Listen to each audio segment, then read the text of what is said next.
And we're live. Well, not live, but we're recording. Welcome to this week's episode. Yeah. Now, we were sitting in this room for the last hour or two having these really great conversations and thinking... Keep going. We should be recording this. This should be on the podcast. I know. It's annoying. So now we'll have nothing to say because we've said it all. But we always think that. This is the interesting thing is for all these years we've always said that of like, how can we possibly have more to say? And yet... I just find it really hard to come prepared. Oh, yeah. Not that there's nothing that we can bring in. There's like you have a list of things topics that we could cover. We can talk about and I have them on my iPhone. I just plenty of things. If something comes to mind, I'm like, that would be good. We can talk about that. I mean, there is endless things to talk about, but. Neither of us are very good at preparing. I mean, I turn up to satsang and it's like I never plan. I never have an idea of what's going to be said. Is it a case that if you did plan, it would be counterproductive? Oh, totally. Because it's a response. It's like life pulling something out of you in that moment that is fresh. If there's a preparing for me, it's coming from the mind. Whereas speaking in this way is coming from the heart. It's not coming from the mind. It's like literally a response to life that is emanating from within. And to try and plan it, for me, the energy feels like the antithesis of what actually is most conducive for a good and interesting conversation. But you're like walking a tightrope because your mind's saying, I'm really going to go, and if I don't have anything prepared, then it could go horribly wrong and I'll literally have nothing to say and I'll be standing there in front of a crowd of people going, "Well, there's the risk. Actually, I am sort of in favor of leaning into that uncomfortableness of the void because, we've actually finally talked about preparing. That was one thing that came up, this idea of a safe space and with spiritual inquiry, that it cannot be a safe space. No. Because it is, true spiritual inquiry is literally the antithesis of safety and comfort. It's breaking apart and dissolving and cracking open our beliefs and concepts and ideas of ourself and the world, and ultimately pointing to back to this very moment now. And if you're not responding to that in real time, then it's not. What's that thing? There's knowledge questions and there's truth questions. Yeah, freedom questions. Yeah, freedom questions. Exactly. There's questions that when asked will add to your store of knowledge, and then there's questions that will ask that will set you free. And so self-inquiry done in the present moment is a living response to what's present in that very moment. Yeah. But it's a tightrope. There's a what? It's a tightrope, right? When you're dealing with when someone's listening. So whether we're doing a podcast and we're sort of aware that it's not just you and me talking anymore, it's, talking to people who might be listening. Which changes the dynamic. It does change the dynamic. It somewhat. I mean, we're doing not all right, wholly, but somewhat. We talked about this in a couple of podcasts ago, actually. But okay. So we're coming raw to the moment. Always. I do. You brought up earlier. We should talk about this. No. It's a big one. It's non-doership. Yes. Or another way of putting it is we have no control. Or do we? Or another way of putting it is we have no free will. Mm-hmm. Or another way of putting it is it's, what's the word? Determined or? Yeah, predetermined. Predetermined, that was the word, yeah. Yeah, ordained. Mm-hmm. Well, that's the word that Ramana would use. He would say that which must be will be, that which is not to be, will not be. It has been ordained as such. Best to keep quiet. This is something, I mean, I might be butchering that quote, but it's something like that. But he said the ordainer has ordained that which must be and that which must not be. And so I said to someone, it was a friend actually, I think it was last week or the week before, talking about men, relationships, and in this, what came up, and I know she won't mind me sharing, what came up was, if it's meant to be, there'll be nothing in the world that will stop it. And if it's not meant to be, there'll be nothing in the world that will make it happen. And it's that's what you're speaking of. It is. And because in the final analysis, even in a cursory analysis of our own inner experience, it's quite clear that everything shows up of its own accord. And by everything, I mean everything. So, thoughts, feelings, sensations, sense impressions, memories, all of it, all arises in consciousness, our consciousness. And so in consciousness, to consciousness, from consciousness, as consciousness. And, just when we stop, this is the power of meditation, power of self-inquiry, you drop into your own observing awareness, your own identity as the observing awareness, and then you witness, oh, that thought came from, just appeared. Yeah. Oh, that sensation just appeared and disappeared as quickly as it went. And then there's that false ownership that comes around and says, I did this. I did this. I succeeded at doing this. I failed at doing this. And yet it misses the simple truth that I didn't do anything. Because actually, where is the I? Who is the I? It misses the observation. And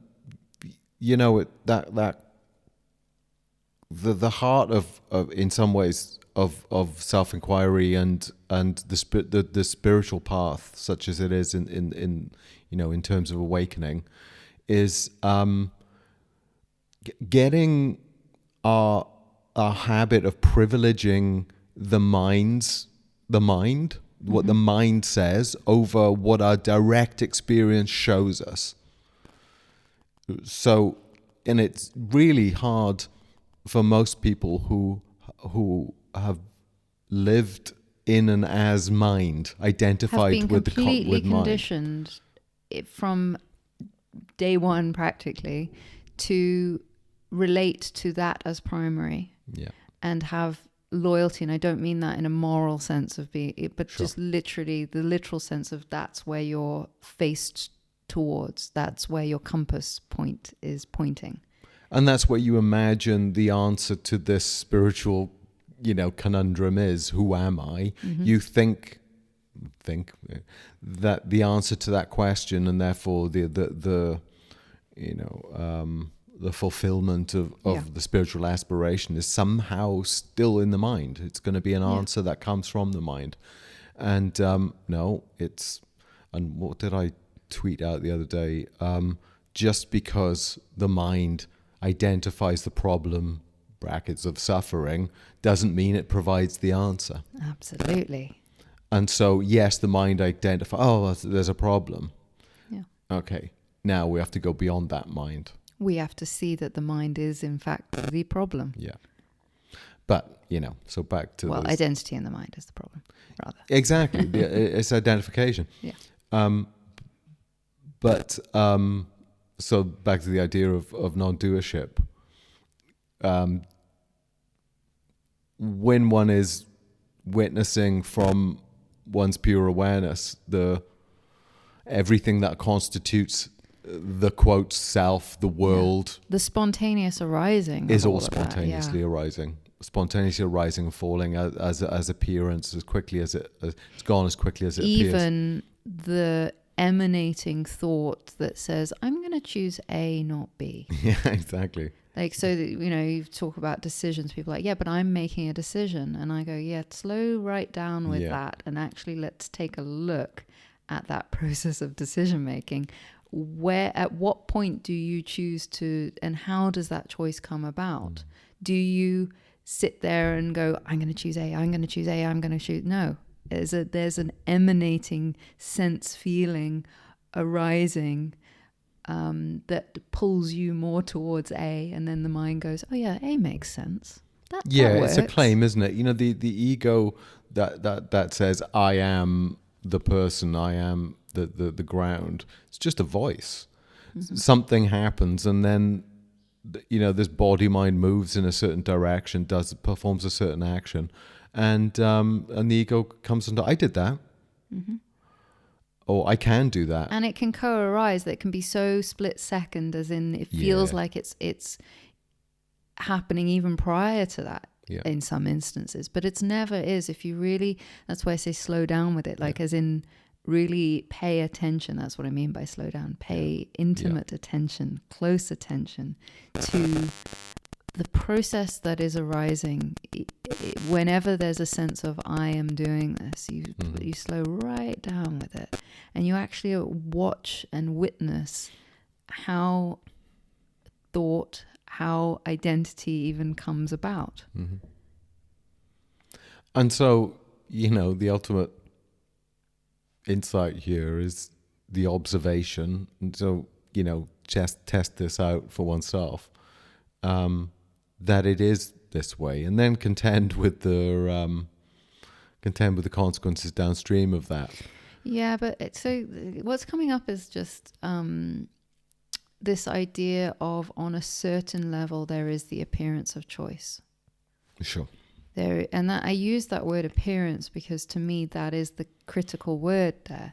There is the appearance of the choice. There is the appearance of I'm making a decision.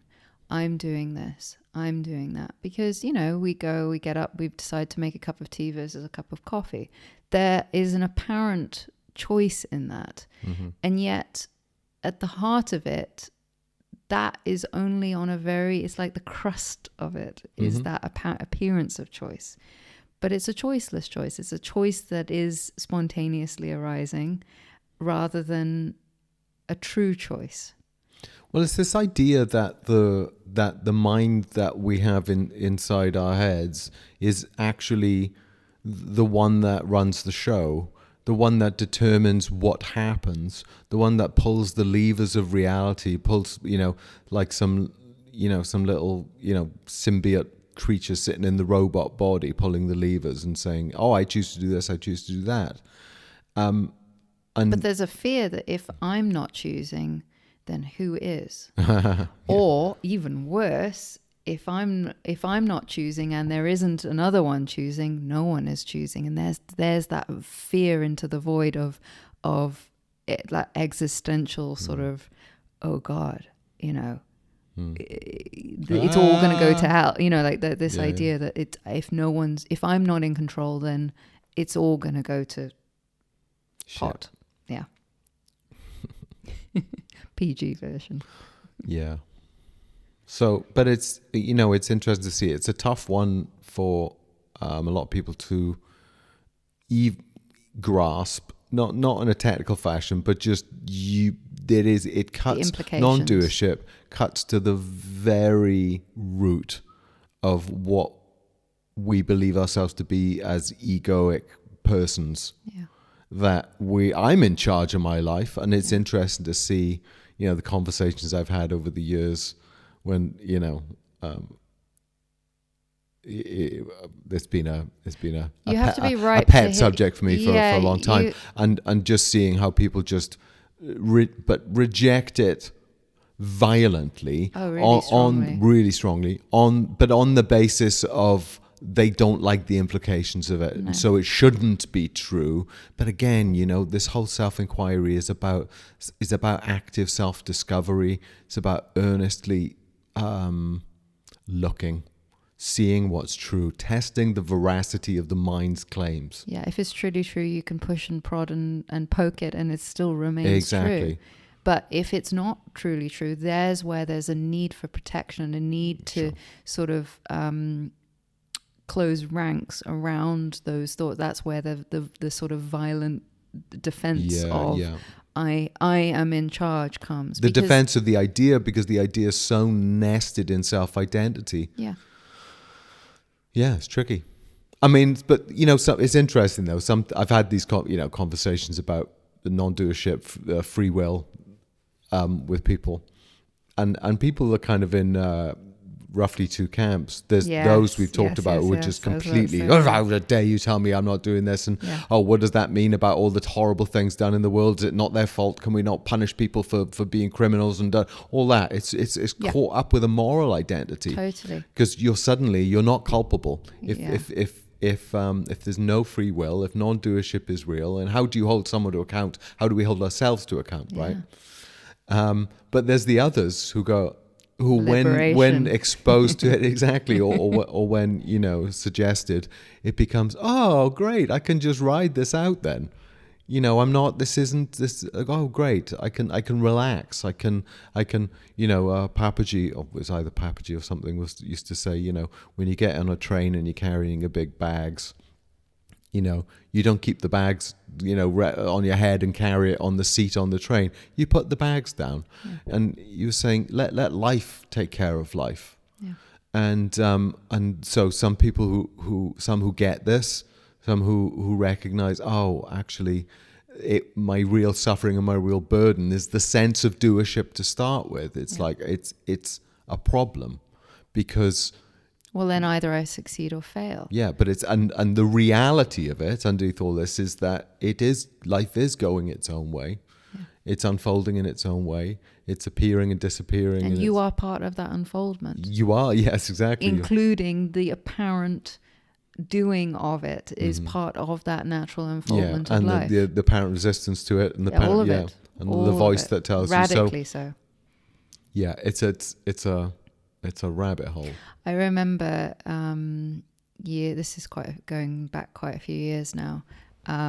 We were in the Maharishi University briefly in Fairfield, Iowa, and we were both taking STC, which is Science and Technology of Consciousness. It's like the first basic class of the university. Mm-hmm.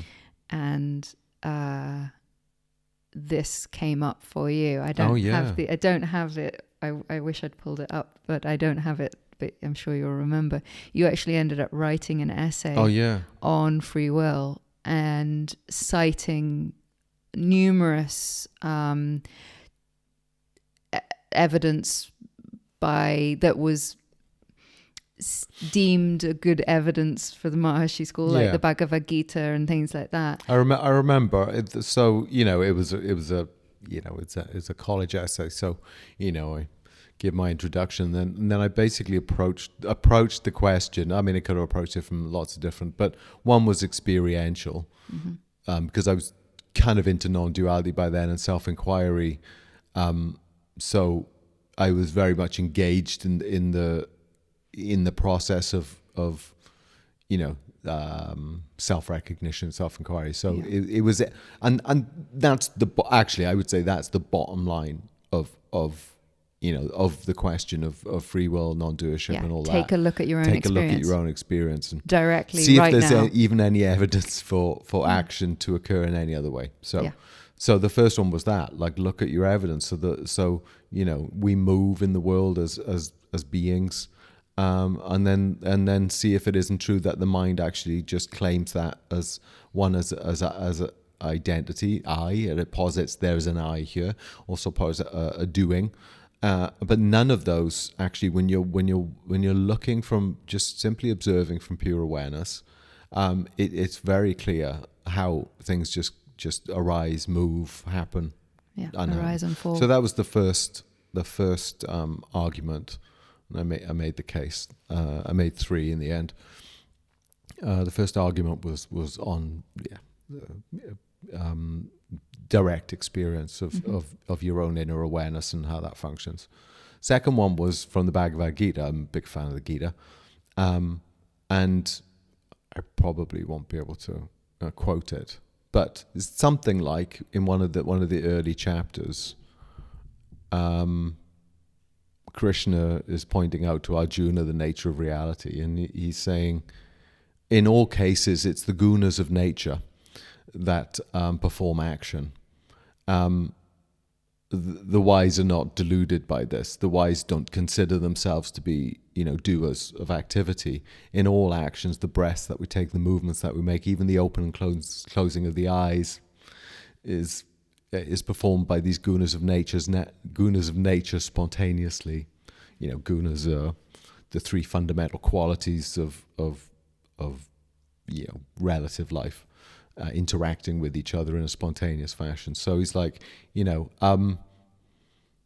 interestingly, just after that those verses talking about how the actions are not performed by an individual, rather by nature itself functioning, the universe, whatever.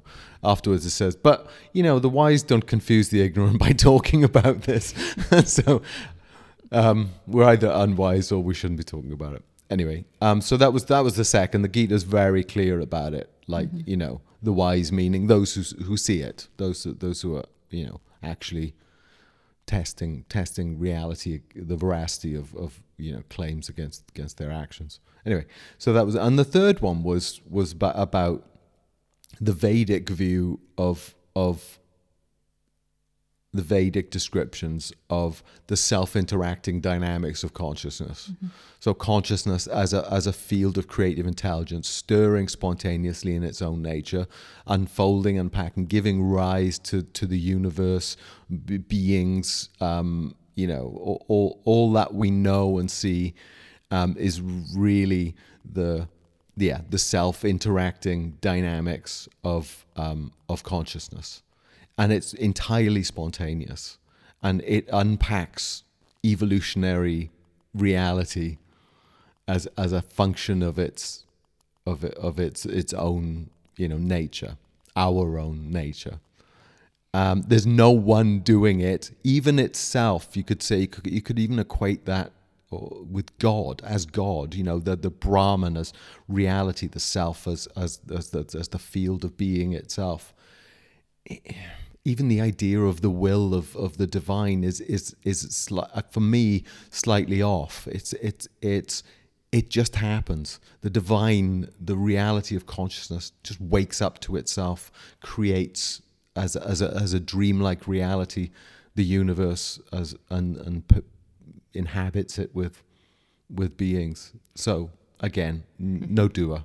Which is, all of this to say is quite funny, because I remember at the time, even though you were quite clearly laying this out from your current perspective at the time, having really investigated this and found the idea of doership and I am in control to be didn't hold up, but there was a disconnect with the teachings of or the teachers, the lecturers of the university. And what strikes me there is not all spiritual traditions get there in terms of this understanding. Or let's say at the root they do, but in the, let's say, lesser teachings, I don't mean lesser in terms of a judgment of them, but in terms of practitioners of those teachings maybe not getting to that understanding themselves. Well, it's like we talked about last one of these weeks when you were speaking about we were talking about what's the word, definitive truth versus provisional. That's the word. Or in the Buddha, absolute truth versus conventional relative truths. Right. And if you as a seeker are just told, oh, there's nothing you can do, that's not enough. No. And while the sense of doing is there, it's engaged as such, And provisionally, as a spiritual teaching, it's a useful tool. address a quote seeker. Yeah, it's a useful tool to say, go and do meditation, go and do self-inquiry. But it is a provisional teaching. But the fulfillment of that is the actual realization, the awakened realization that there was never a seeker. Yeah. There was never any actions taken by the seeker. There was just what happened, and the description of what happened, and the false ownership of that. A false claim, superimposed over the top of it, or woven into it. But no, it was very hard. I mean, for me, being part of that that spiritual movement, for all its kind of rich wisdom, and it was a great. It was great for me, spiritually speaking, for a long while. I was bumping into edges. I was bumping into the fact that, in a sense, what I was seeing and what I was experiencing and concluding was denied by most of the let's say authority figures who were in that. And it was only when I sort of stepped out of that little sort of spiritual enclave, that movement, and out of that whole that methodology kind of grew out of it, let's say, and stepped into the very direct teachings of non-duality and self-inquiry and satsang. Then it made sense. Then I was affirmed and confirmed in because this is what I'm talking. You privilege your direct experience over any teaching. Absolutely, always. Without there, to me, there is no teacher that is of any use if they're not pointing back to your own experience. Otherwise, it's just knowledge and it's just empty. Yeah, don't take the finger for the moon. No. Yeah. You brought up something really interesting there, because actually that's it's sort of to go off in a different direction here in this conversation. And that is the direction of transgressing one's spiritual paths. Right on. And, we can be very, very much involved in a teacher or teaching or practice, and it being entirely correct. For that time. Yeah, being completely immersed in it, being completely dedicated and devoted, and really getting a lot out of that. But there comes a point where you inevitably hit into the edges, because no matter how complete a teaching is, unless it is rooted in your own direct experience, you're going to hit the edges. Yeah. And so, but in order for it to be rooted in your own direct experience, you have to actually let go of the teachings or teachers. It's a bit like, I'm sure this analogy is everyone uses it, but it's a beautiful analogy. The analogy of you're in a boat crossing a river. You get to the other side, you let go of the boat. You don't need to carry the boat on your back anymore. You're on the other side of the river. And that's what I'm trying to point to there, is the necessity to transgress teachers and teachings in favor of your own viewpoint, direct experience. Direct seeing, And no one can tell you where those edges are, where those points are which you need to transgress are. And eventually, or from my own experience, what I've noticed is when I have had to transgress those, it can be a little tricky. It can be hard to, because your whole cultural viewpoint, particularly if you've been involved heavily in teachers or teachings, there's a culture that goes around with it. There's your friends, your work, maybe your hobbies, your lifestyle, your literal location, these kind of things can get really involved there for many.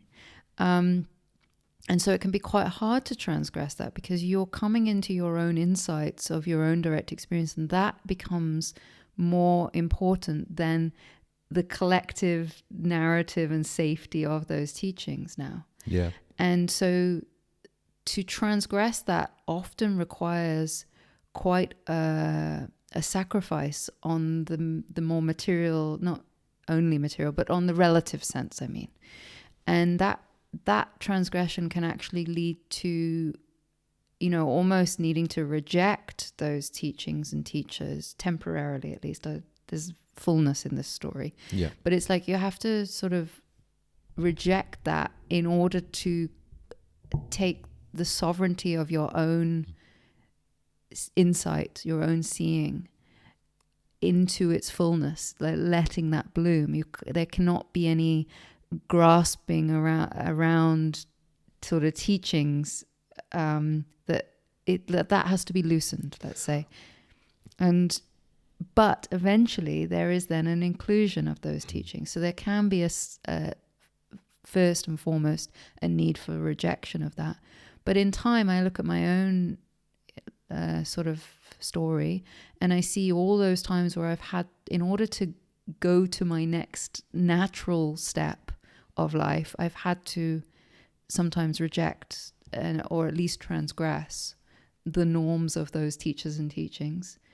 But in time, now I look back and I see the inclusion of them. I see the rightful place and actually the gratitude for them. Yeah. Even though they had their limits for me at a time, I can appreciate that. And I can appreciate that even given the limits that I had to transgress, that actually it was entirely correct. And so then all that is left is gratitude. Yeah, there's that rejection versus the appreciation. You have to, it's a bit like parenting, I suppose, isn't it? Like what did they say? Whether it was Jung or one of these who said, in regard to the mother, the truly successful mother is the one who fails, meaning it's the one who raises and nurtures children, and then one day has to let them out of her influence, in order to self-actualize. And so there's the failure of it, but that's the success in it. And it's the same with with being involved in a sangha or something like that. It feels like family. It does, and it is. It is, but at a certain point, if your insight, if your clarity of your own inquiry leads you to conclusions and observations and realizations, and that can't be accommodated by the people or the teaching, then you just got to move on, and that's okay. And then I look back and see that those the periods I had in different a few different spiritual teachings and teachers and organizations that absolutely critical. Well, that's why necessary at that time. That's why it came up for me. Is the non-doership was for me. That was where you were hitting into in Transcendental Meditation Organization. Let's say you were hitting into that limit, even though within their own texts, their own bodies, like the Bhagavad Gita, it was stated, but because it wasn't the perceived cultural norm as to the non-doership of it all, that's where the limit was found for you. Yeah, and it's funny that the one that actually the first time I was living in Fairfield, around that movement, and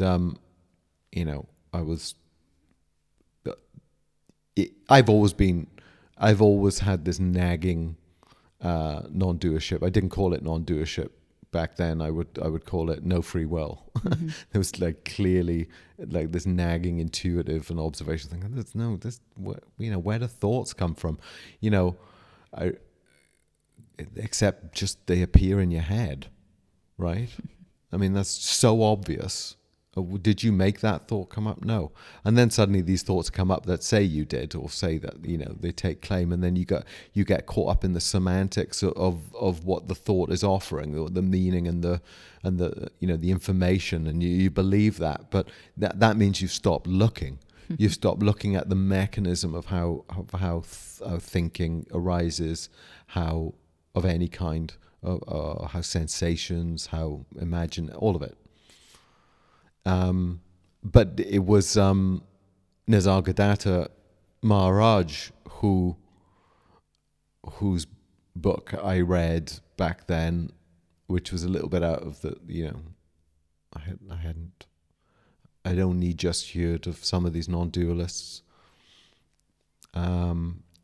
Just for I Am That. I Am That. Yeah, I Am That was the book, and it was amazing. He's an amazing, and it was speaking about his, his just his discourses and stuff, and then at some point it said he just hit it on the nose and said, there's no one doing any of this, and I hadn't really heard that thought before or that idea, because that's not the spiritual culture I was part of. That wasn't the teaching of it wasn't the focus at all. It wasn't the focus. Well, no, even not the focus. It was just denied. It just wasn't part of the mindset of that particular movement. Oh, I'm gonna have to pause. Okay, that was a little break. I had to answer a phone because our car's in the garage. Poor things died. Rest in peace. Yes. Anyway,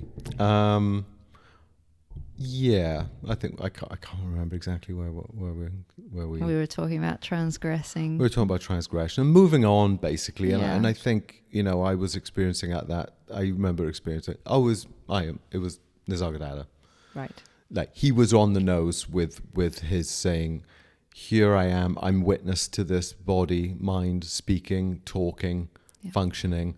But there's no one doing it. It's just happening, and there's no I here. There's just in the traditional sense of there's no person. Acting. And he was saying it's interesting though, because this is this mind body spontaneously saying all the right things, and teachers so it's giving the illusion of being a person. Well, this is why I talk about the appearance of choice, the appearance of free will, the appearance of doership. Just because there's the illusion or the appearance of that doesn't mean when you dig down into it that that's the absolute truth of it. Now, on a practical sense, we deal with that illusion, that illusory experience of life. We interact on that level, yet never losing sight of the deep knowingness of the non-doing of it all. Yeah. So it becomes a both and. You're on a relative level.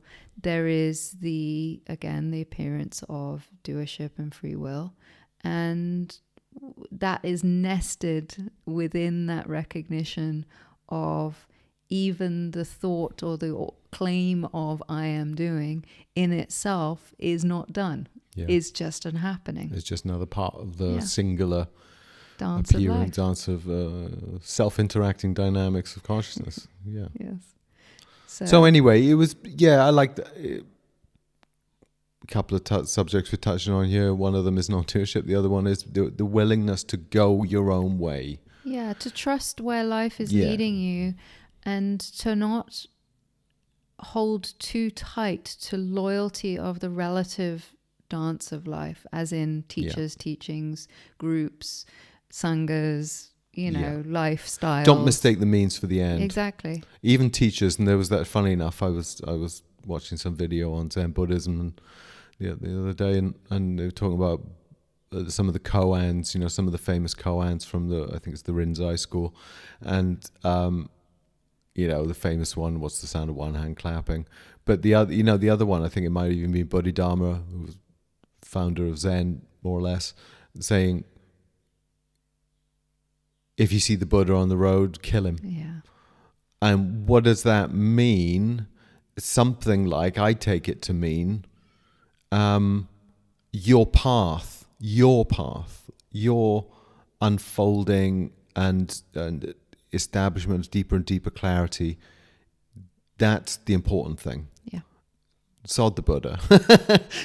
If he's helpful, sure. Yeah. If he's helpful, I mean, generally speaking, if a teacher or pointing is helpful to return you to the cognizance of your own true nature, wonderful. Brilliant. If they're not, or if they're holding you back, or if you're in a situation where you're being called disloyal or something, which has happened personally to yeah, me. yeah, or you're falling off the path, or you'll miss your chance because or you're doing something wrong because you're not agreeing with what, like, your insight doesn't comport with their teaching. Now, don't get me wrong.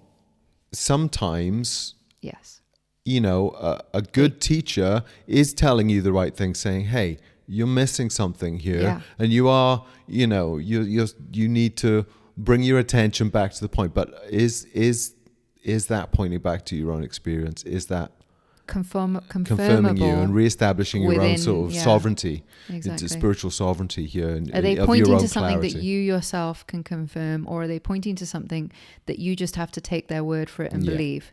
And if that is the case, then there's somewhere to be questioned. That's a bit of a red flag for me. Of like, well, is this something that we can, even if I can't get it immediately, it's something we can work together for me to unfold and unpack and recognize in myself? Are you pointing to something that you may not get what they're pointing to immediately, but are they pointing to something that can be found, even if it takes some finessing and some time and some unwinding and unpacking on your part? Yeah. So if you're being earnest, then follow your own, and I always felt this. I mean, on my path, I mean, I saw a lot of, and it's not to knock it because there's great power in devotion, but a lot of devotion to various teachings and teachers. And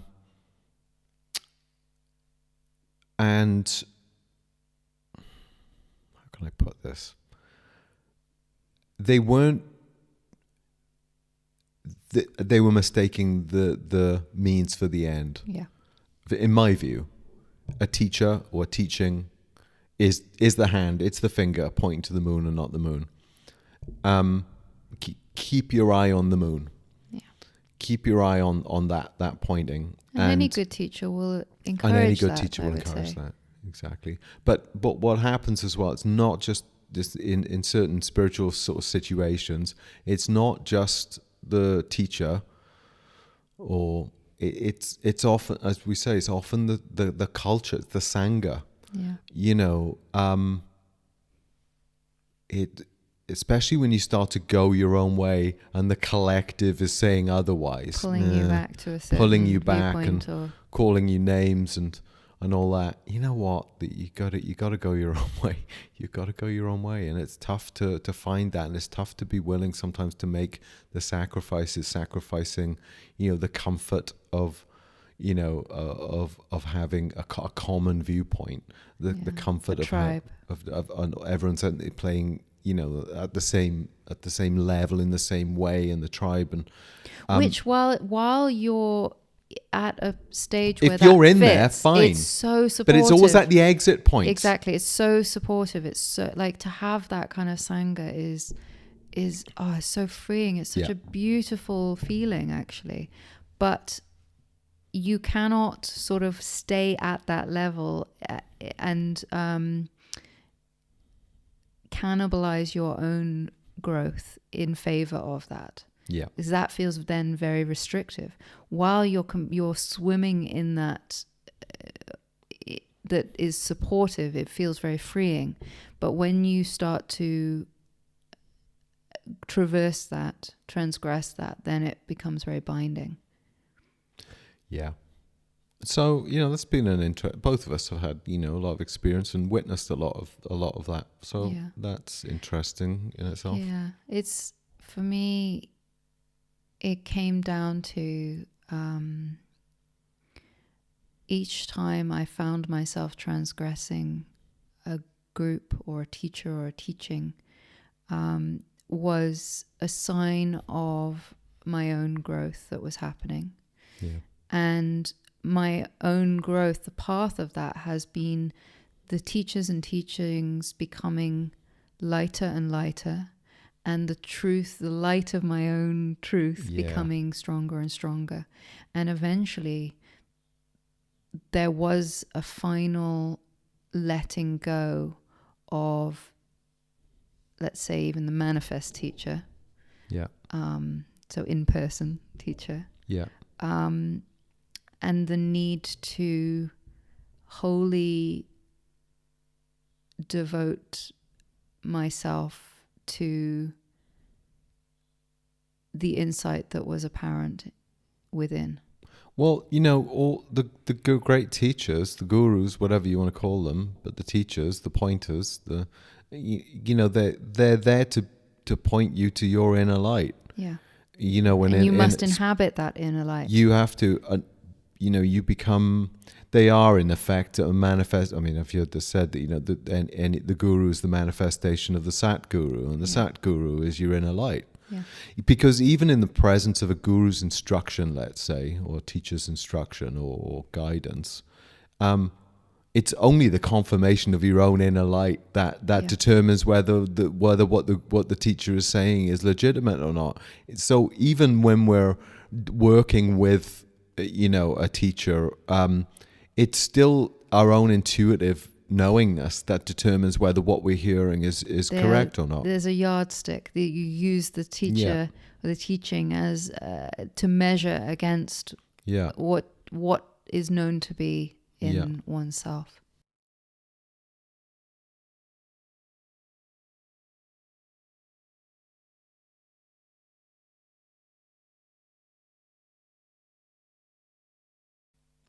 Yeah. So ultimately, though, all paths are transcended. They are. That the fulfillment of the path is transcendence. And it doesn't mean, and this is what I mean about the eventual inclusion of your path and all your teachers and teaching. It doesn't mean that those teachers and teachings are not incredibly useful, helpful, wonderful, necessary parts of your path. And actually, eventually, and this is what I meant by that, is like eventually there is the reclaiming of that or the inclusion of that, and all that's left is gratitude. Yeah. While still the insight is transcending the teaching. The insight is well, it showed up prior to the teaching then. Well, it showed up. I remember my early days when I was meditating, transcendental meditation, and it was a big part of my life for both of us for a long time. But I remember, early days and sort of recognizing certain things, and people were getting although the technique itself was wonderful, people were kind of caught up on the technique as opposed to the goal of the technique, and realizing that, well, once you've established yourself in the goal of the technique, it's the raft. It's of no value, and of course it is of value. Coming back, to those who are lost to themselves, we have to find a pathway back to ourselves, using techniques like meditation or self-inquiry. It acts as a sort of a, walking back the breadcrumbs back to our own source of thought, because we're habitually, lost to that. So we return. So I remember back then noticing, this transcends itself. It transcends whatever method is used to reclaim this reality. And so it necessarily transcends all outer spiritual authorities or outer spiritual methods or outer spiritual, environments and situations. The truth is so deeply foundational to it is our very being. It is, and I think so. This speaks to me the necessary attitude that is required for true spiritual awakening, for true self-realization. And it's an attitude or a tenacity. And again, we could talk about the difference between I feel like I'm doing this versus a prescription versus a description of description of what's happening. But that attitude, again, why I mention that is because it's not like you choose to have that attitude. No. It's an attitude that is like a seed that's planted in the heart. We can't help but be taken over by this attitude. And it's the attitude of truth and wisdom, not comfort. And it's the attitude of pointing your North Star to truth. Yeah. And that was one of the things that I really saw about you throughout our relationship, is one of the things I've really admired about you.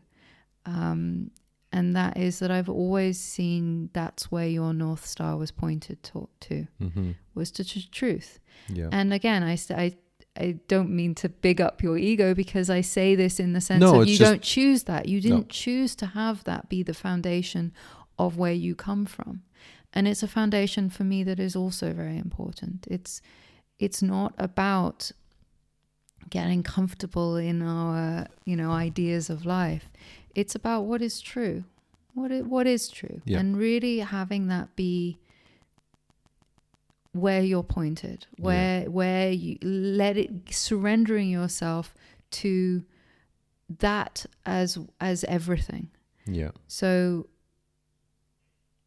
and for me, actually, now I'm even saying this out loud as I'm on the hoof, I'm realizing we've had this conversation before.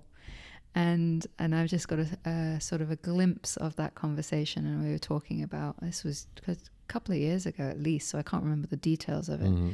But we talked about the differences between us and how you're very orientated to truth. Yeah. And I think in that conversation I was talking about I'm very orientated towards love. Mm-hmm. And actually, and this is why it comes up, is we discovered through the discussion of this that they are actually both the same.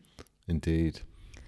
And so, yeah, I think that's why what I want to bring up is the attitude that's required for self-realization. Yeah. Is one of earnestness towards that, towards the discovery of our nature at all costs, actually.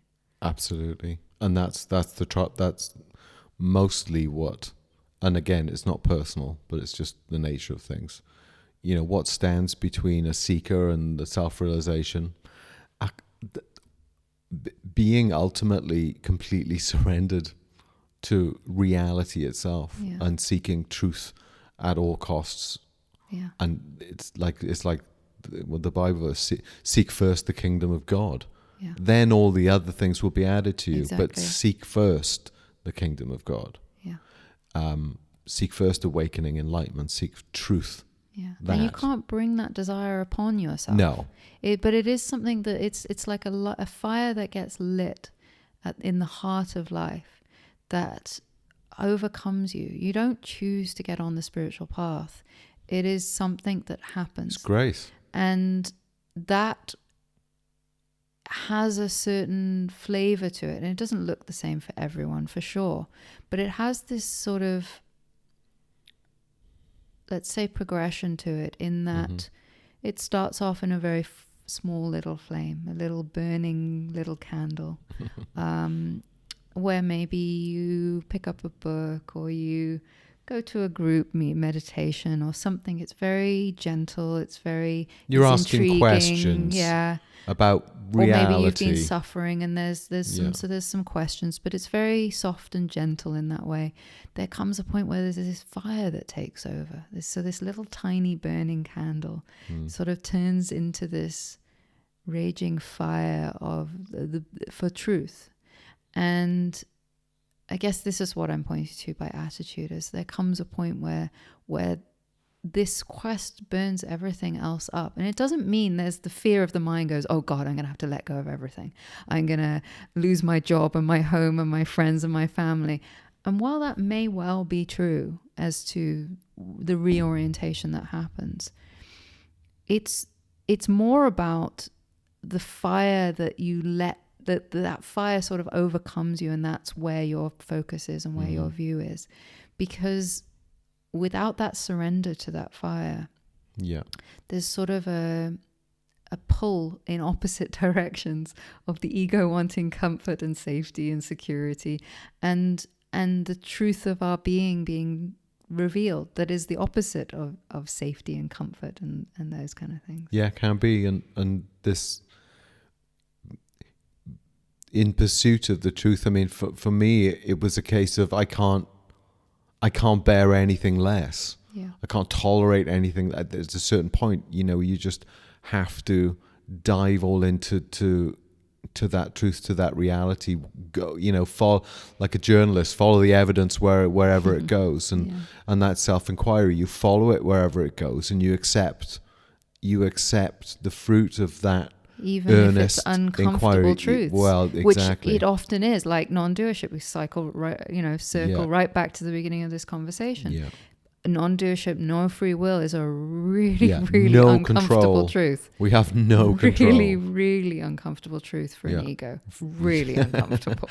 I cannot stress that enough. How uncomfortable that is. Yeah, exactly. But it is also a liberating insight and then this is where it's felt in the heart, not the mind.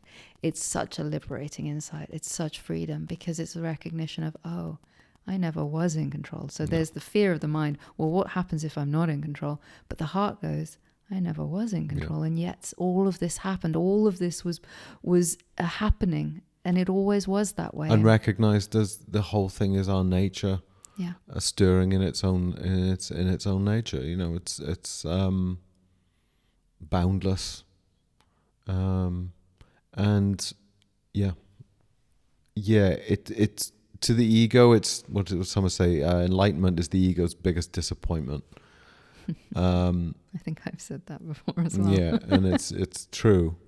And enlightenment is from the person, not for the person. Exactly. So these things about non-doership, free will, challenging. That's this challenging to the ego who wants to retain the illusion of control. But then truth, it's just not the case, and it's not an assertion that I'm making. It's it's almost like if you're having a strong reaction to the I'm not in charge, I'm not in control, I'm have no free will.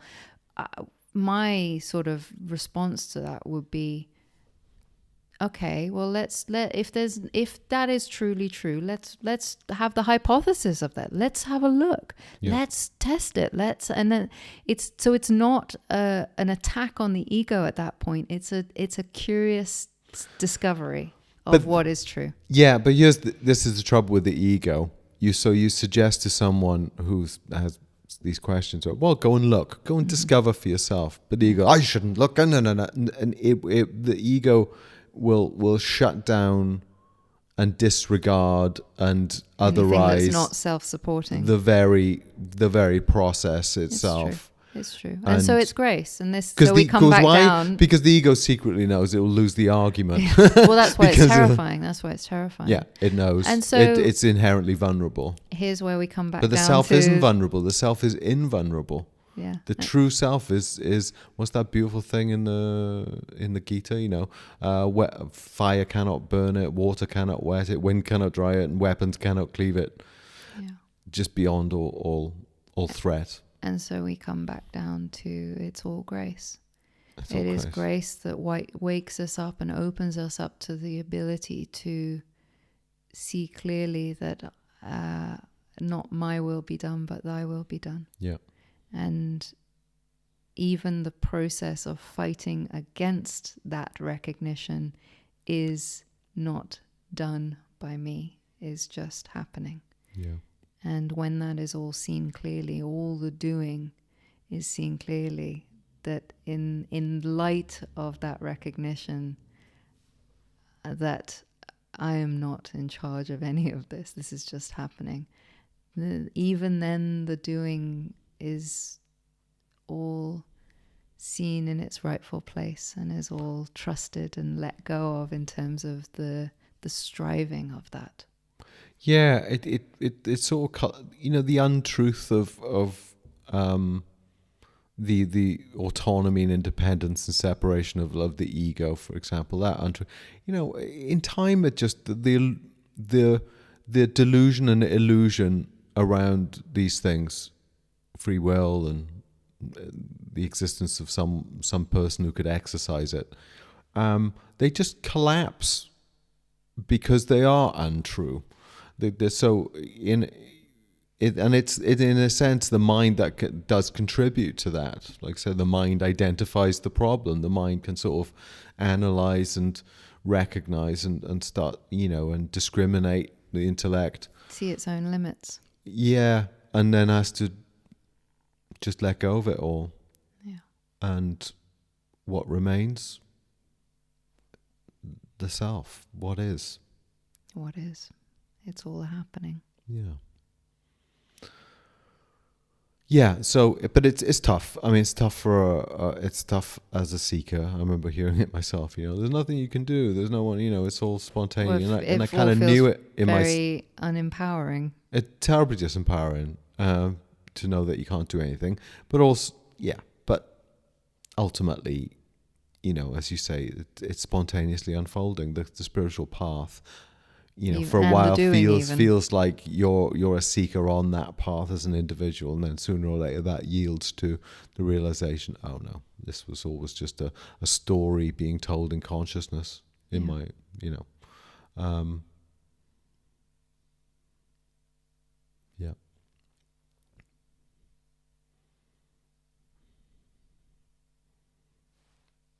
It's all grace, even the appearance of the striving and the doing, and the seeking, and the effort. It is all grace. It is all the spontaneous action of consciousness within its own. But they call it the Leela. It's the Leela. It's a sort of play. I feel it translated the sportive play of the divine. We can't even account for it.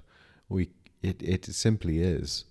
Reality simply is. And for a while there, if you drop the mind and experience life without having reference to descriptions and qualifications and whatnot, just experience that no mind, dwell in that no mind. Reality itself is just this profound mystery. Yeah. It's primordial existence, its uncaused nature, that reality is that this consciousness exists at all, when really it could be said it shouldn't. Nothing should exist, and yet this miracle of being is.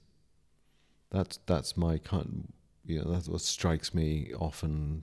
Sort of swells up in my heart. Just this existence itself, in any shape, form, it's just a miracle that it exists. That reality that it shouldn't be. And there's a profound mystery and a miracle at the heart of what is real, what is true and real. Yeah. And in some ways, it's about really living that mystery. Yeah. What's that great quote? Life is not a problem to be solved, but a mystery to be lived. Yeah. Something like that. That's it. And it's forever a mystery. And it's becoming at home, not only at home as in putting up with, but actually to fall in love with life as that mystery. Because I think where the sticking point is the mind assumes that it must know, it must have a handle on life in order to live life. And there's where the beauty of it all is revealed, in the recognition that actually it's a mystery, but I need not know this mystery. I need not contain this mystery. Surrender to the mystery. In certainty. I can fully surrender and live this mystery. And in that, I find the liberation of all. Well, it's about not needing to control. And so we've gone from the non-doership and the not needing to control down to the not needing to know. Yeah. The fundament, there's no control, but there's no knowing. Not really. No. Even Socrates says, all I know is that I know nothing. Yeah. So it's the need to control. It desperately leads to all sorts of suffering. The need to know, all sorts of suffering. And because at the heart of reality is this spontaneous, unknowable mystery. Yeah. That the only sane response to it is total surrender. Yeah. But of course, whether you can surrender or not is dependent upon whether that, where the grace, the grace the grace itself, of that surrender. yes. Yeah, and it's it's a surrender that actually it traverses the mind of insecurity, needing security and certainty and knowingness, and into the heart that needs no such things. The heart needs no certainty, no knowingness. And that's why, for me, it is the descent into love. It is the mystery is the descent into love. Yeah. Which is, yeah. Yeah. And in that you meet the beloved, the self. Yeah.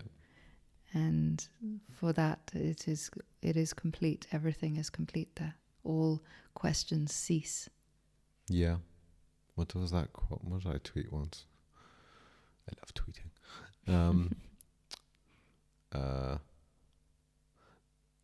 Something. Oh God, I can't even remember what it was. It was something like, the desire for God finds fulfillment in its own extinction.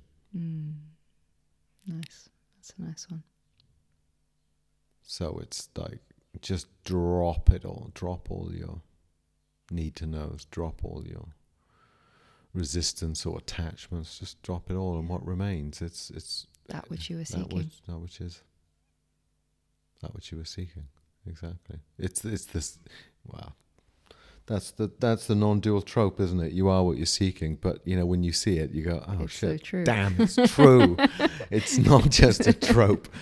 Actually, I was always here as I am. This is the thing with a lot of tropes, is they actually, they actually there's the truth in all of them. I know. But everyone loves a cliche, but they don't come from nowhere. No, if taken in the mind, there's where the trope is. If taken in the heart, well, here's a bit of it's known. Right, beautiful. But here's where there's sort of trap, and I often find it when I'm sort of in session with someone or something, and we're in inquiry together, and they might be well versed with non-dual teachings, for example, and spiritual knowledge and insight, and they've got it all worked out. So you'll say something, and they go, "Yeah, I know that." Yeah, so that happens a lot. And you go, "No, don't say you know that, because that's the mind talking." Yeah. Look now into your heart of your own experience. Tell me. Don't skip over that process. Because you skip over that. You think, exactly. "Oh, I've concluded that. I can put that aside now." And that's a rock of presupposition. There's something hiding under that. Yeah. Oh, I know that. Yeah. When the mind says, "I know," well, let's see. I've observed that a lot with people as well. Yeah. And it's like, actually be willing to let go of all your knowing. All of it, actually, and what you're left with is just the seeing of it. But we can easily get caught into believing that because we have a thorough knowledge and understanding at a kind of an intellectual mind level of a particular teaching, that's it. Yeah. But it's the lived reality of what that teaching is pointing to that is the only important thing, actually. Exactly. It's why you can have a profoundly ignorant scholar and a profoundly enlightened pauper, illiterate pauper. It's about the recognition and the realization of the living recognition of the direct experience of being self itself in its own sort of boundless nature. And too much knowledge. Well, it's the way the knowledge is held. Yeah, knowledge can be very useful to contextualize your own super experience. Helpful. But if it is primary and your own experience is secondary, then the knowledge gets in the way of your own direct experience. Yeah. Like if you're looking for, I should be having this experience, you're actually missing what is present, lived being in this moment. For me, the most important thing that I could even impart in having a session or something, or meeting, or being in inquiry with someone like that, is really getting to a point where they can be introduced to their own nature. Yeah. An actual living introduction to their own non-conceptual being. Yeah. Or help them see the moon, like open up, have a kensho, have a glimpse into no mind. Because then everything orientates around exactly. that. Even knowledge, even all of it orientates around that pure, unimagined insight. It's a direct insight. It's not an imagination or a conceptual insight. No. It's a tasting of the strawberry, not the reading of a book about a strawberry. Indeed. Well, exactly. And it's like that. If you've, and we've used this analogy before, this metaphor, if someone has lived from the moment of their birth to the present moment, and the sky is just grey with cloud, unbroken, never seen the sky, never seen the open sky beyond, and then that's living in the mind, just that you think that's reality, and then one day the clouds part and you glimpse the blue sky beyond. Mm-hmm. Like, oh my God, what's that? And then it closes down again. Yeah. Even if, it takes years before that ever happens again, it's changed you forever. It has. The one single momentary glimpse, exposure of the underlying reality will change your whole orientation of your whole system. And it's often that those glimpses, I would argue, come before someone takes up meditation practice often. Absolutely. They happen naturally. And I've heard that a lot of people actually say, oh, I had this spontaneous... They say, oh, it's all the meditation. But when you press them, they go, well, actually, I had this spontaneous thing one day. I had this glimpse. And then I started to... But they don't even recognize what the glimpse was of. Or, often even in childhood, someone might have had glimpses. Or I think we have those glimpses more than we ever care to recognize, because we don't know what we're looking at. And so then the mind sort of... files it away as unimportant, right? But at a certain point, that glimpse happens, and one just doesn't know what it is, and what was that? And then you have to go discover, and then there's the whole spiritual education and seeking that kind of education in the broader sense. Going, well, what the hell is? What have people said about it? What is this nature of reality? The birth of spiritual seeking. Again, it's not something you choose. It's something that happens to you. And in that's why it's total grace. It's the awakening process is a process of grace. And sometimes fierce grace, though, because so many come to it through suffering, deep suffering, a catastrophe, a bereavement, a great loss, and all their coping strategies, all the paradigm by which they live their life has failed. So you need to find something that isn't so fragile, something real, something true, something foundational. What's the truth? Why are we here? What am I? Who am I? Which is Ramana's great question, and the great inquiry. Who am I? You ask that question and go looking. I would say that question worms its way into your heart. Mm-hmm. Even the desire to know who am I is in itself already a seed planted. It's grace already arising,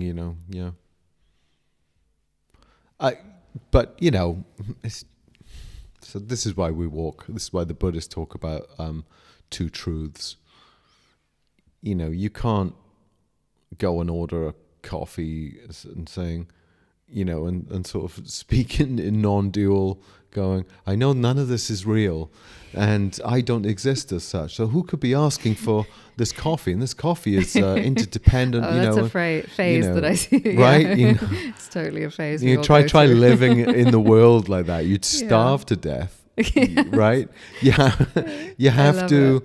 relatively concede to conventional truths in order to order your coffee. Exactly. And the thing is, fine. When you understand and you're seated wholly in the recognition The of absolute truth, all these relative truths are contained within that, and absolutely, they have not a speck of dust on the pristine recognition of the absolute truth.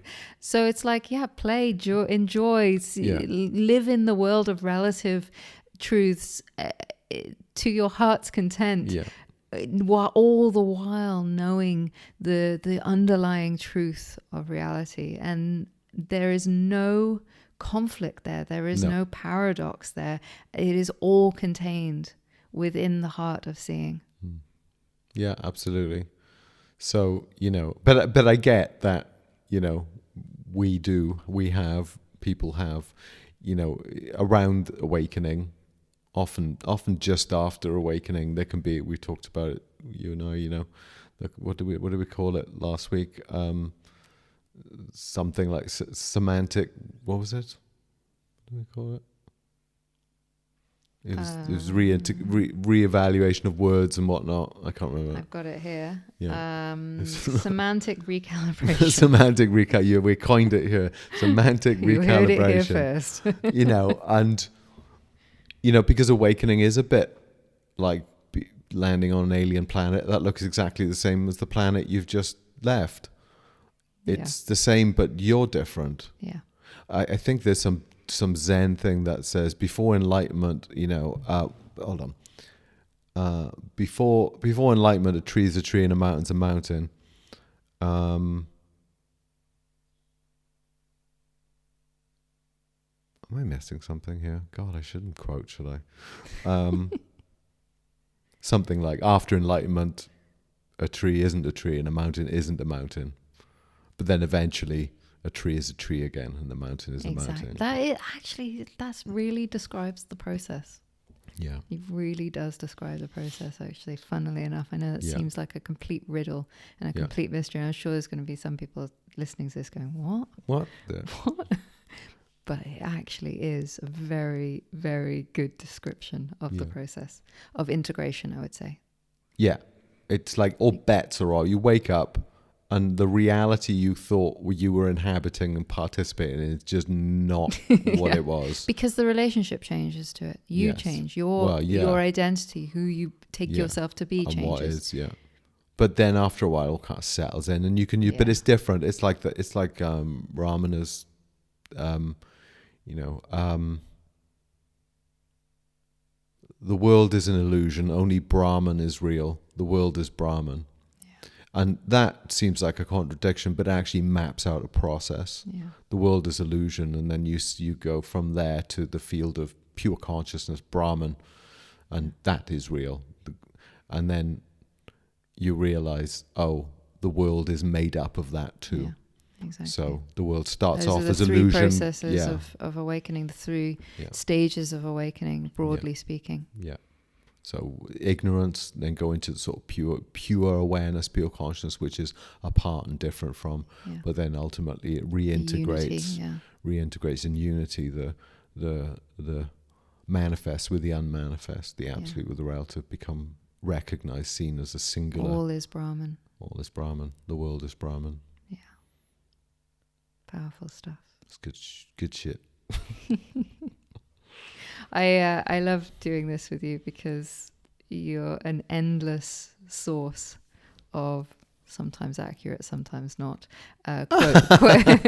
quotes and reference points.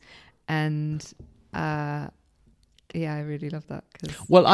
I'm absolutely terrible. I've read all the books. Terrible. No, not only that, terrible at remembering and quoting accurately things. Like that's just not my wheelhouse. And so I would say my wheelhouse is more working with people and communicating direct experience kind of thing. But I really struggle with the I'm not this is not where my focus is. Well, it's funny. I loved hearing it from you is what I mean. Well, I was thinking about this the other day, and I'm aware I'll quote something or someone or some teaching or something, and like, oh, why do I do that? Why don't I just put in my own words? But the trouble is, this is the curse of having read and listened and whatever. You realize that the impulse to express something arises, and then immediately the mind goes, someone's already said that and said it better than you might. So I've got to honor, you know. Whereas I'm just innocent. You're innocent. Yeah. Yeah. I don't know. I haven't read that, so you know. Yeah. And but actually it's beautifully confirming that that this reality has been spoken of for thousands of years, since the beginning of I think that's why I'm saying time. I like it, because I like hearing all of these expressions. And although there's all these, you know, a mad diversity of expression, if they're true wisdom teachings and wisdom expressions, they point to reality. Yeah. That's the point. Do they point to reality? Do they express reality? Do they describe, you know? Yeah, exactly. The 10,000. Yeah, I like that. The 10,000 fingers pointing at the moon. Oh, is that a thing? No, it's not. Okay. But I'm combining, like in I think it's in I think it's in Taoism. They use 10,000 as they call the world of you know, the relative world, the 10,000 things. 10,000 means just like a multitude. Right. So 10,000 is a sort of shorthand for. But I just, when you said, all these fingers pointing at the moon, I thought, oh, that'd be cool. The 10,000 fingers pointing at the moon. Sort of, wouldn't that be nice? Yeah. Okay. It's been about an hour and 20. I think we should say à bientôt. Until next time. Until next time. Bye for now.